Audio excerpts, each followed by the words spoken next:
نفسي ومنهم مقتصد ومنهم سابق بالخيرات بإذن الله ذلك هو الفضل الكبير جنات عدن يدخلونها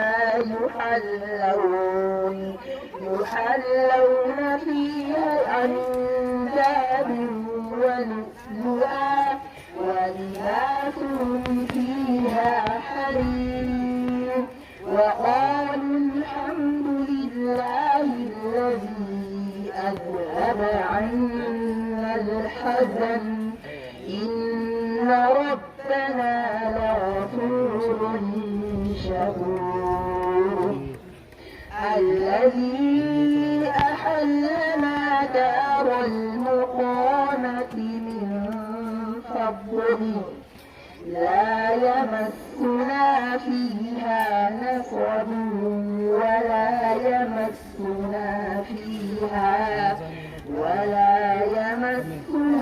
فيها ضرور. صدق الله.